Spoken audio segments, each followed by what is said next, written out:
Hello everyone, this is Tushar Sishodia from Biology with Tushar sir. Today we will discuss about class 12th an important topic that is phases and sexual reproduction. Sexual reproduction के phases.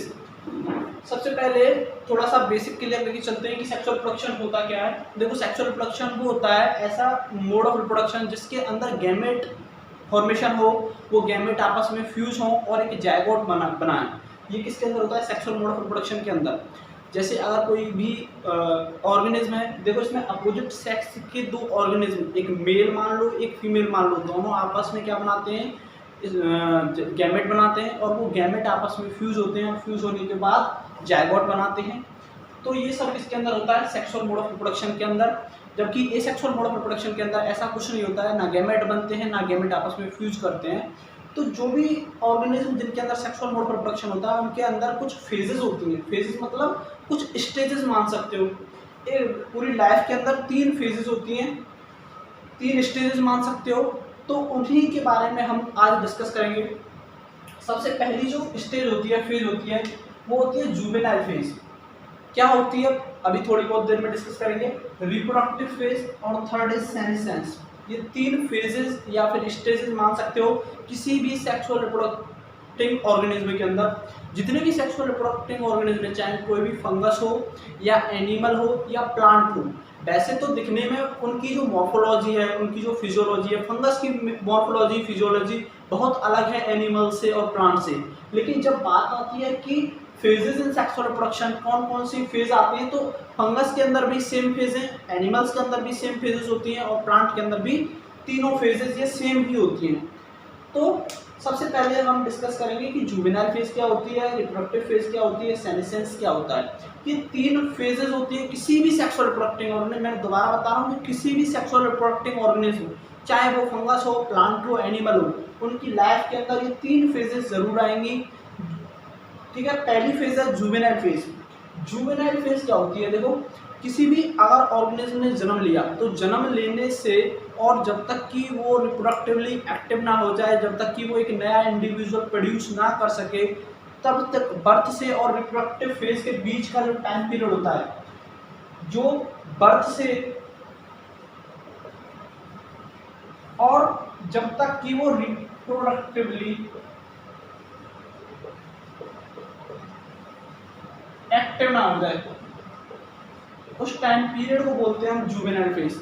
जो जन्म लेने से और जब तक कि कोई भी ऑर्गेनिज्म, चाहे एनिमल हो, प्लांट हो, फंगस हो, जब तक कि वो रिप्रोडक्टिवली एक्टिव ना हो जाए, उस टाइम पीरियड को बोलते हैं जुवेनाइल फेज।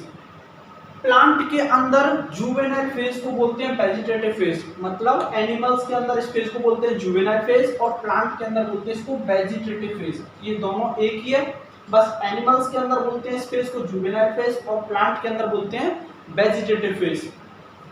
तो अभी बताया मैंने कि जुवेनाइल फेज क्या होती है। जुवेनाइल फेज होती है किसी भी ऑर्गेनिज्म ने अगर बर्थ या जन्म लिया, जन्म लेने के बाद वो अपने आप को ग्रो करता है, मैच्योर करता है ताकि वो रिप्रोडक्शन कर सके। जैसे एनिमल्स जो होते हैं, जैसे अगर ह्यूमंस का एग्जांपल लेके चलो, तो जैसे ही हम बर्थ लेते हैं, जन्म लेते हैं, तो ऐसा नहीं कि जन्म लेने के बाद ही हम रिप्रोडक्शन कर सकते हैं। उससे पहले हम अपने आप को ग्रोथ करते हैं, हमारे अंदर कुछ चेंजेस आते हैं। जैसे हमारे शोल्डर ब्रॉड होते हैं, हमारी आवाज़ में थोड़ी डीपनिंग आती है, आवाज़ भी थोड़ी चेंज हो जाती है और हमारे अंदर बहुत सारे चेंजेस आते हैं। तो वो चेंजेस कौन से फेज के दौरान आते हैं? जुवेनाइल फेज के दौरान। Juvenile phase is the phase of stage of growth and maturity. जो जुवेनाइल फेज होती है वो स्टेज होती है इसकी ग्रोथ की और मैच्योरिटी की। इसके अंदर ऑर्गेनिज्म अपने आप को ग्रोथ करते हैं, मैच्योर करते हैं। किसके लिए? रिप्रोडक्टिव फेज के लिए। सेकंड है what is reproductive phase. Reproductive phase जब जुवेनाइल फेज खत्म हो जाए, जब जुवेनाइल फेज खत्म हो जाए तो कौन सी फेज स्टार्ट होती है? Reproductive phase. इट इज जैसे ऐसा बोल सकते हैं कि end of the juvenile phase is the beginning of reproductive phase. जैसे ही जुवेनाइल फेज खत्म होती है उसके बाद ही रिप्रोडक्टिव फेज की शुरुआत होती है। अब कैसे पता लगेगा कि किसी भी ऑर्गेनिज्म के अंदर रिप्रोडक्टिव फेज स्टार्ट हो गई है? जैसे प्लांट्स जो होते हैं, जितने भी प्लांट्स होते हैं, अगर उनके अंदर फ्लावर आना स्टार्ट हो गया तो इसका मतलब उनके अंदर रिप्रोडक्टिव फेज स्टार्ट हो गई है। अगर किसी भी प्लांट के अंदर फ्लावर आना स्टार्ट हो गया तो इसका मतलब उसकी जुवेनाइल फेज खत्म हो चुकी है और रिप्रोडक्टिव फेज स्टार्ट हो चुकी है। जो मैमल्स होते हैं उनकी जो फीमेल्स होती हैं उनके अंदर मेंस्ट्रुअल साइकिल स्टार्ट हो जाती है। It is the beginning of reproductive phase. Reproductive phase क्या होती है, इसमें जो ऑर्गेनिज्म होता है वो अपने न्यू इंडिविजुअल प्रोड्यूस कर सकता है, कैन प्रोड्यूस न्यू इंडिविजुअल्स। जो ऑर्गेनिज्म है वो नए इंडिविजुअल प्रोड्यूस करने की कैपेसिटी रखता है। कौन सी फेज के दौरान, रिप्रोडक्टिव फेज के दौरान।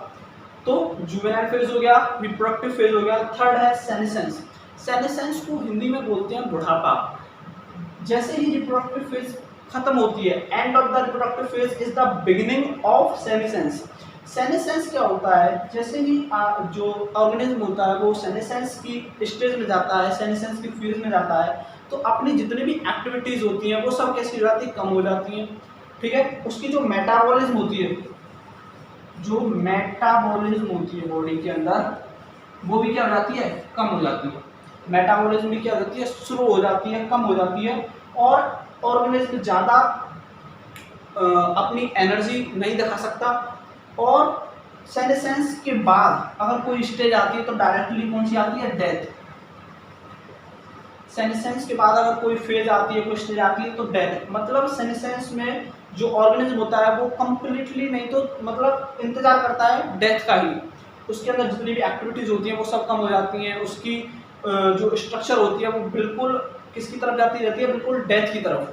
तो ये तीन फेज होती है, जुवेनाइल फेज, रिप्रोडक्टिव फेज और सेनेसेंस। कोई भी सेक्सुअली रिप्रोडक्टिव ऑर्गेनिज्म हो उसके दौरान तीन ही फेज होती है, जुवेनाइल फेज, रिप्रोडक्टिव फेज और सेनेसेंस।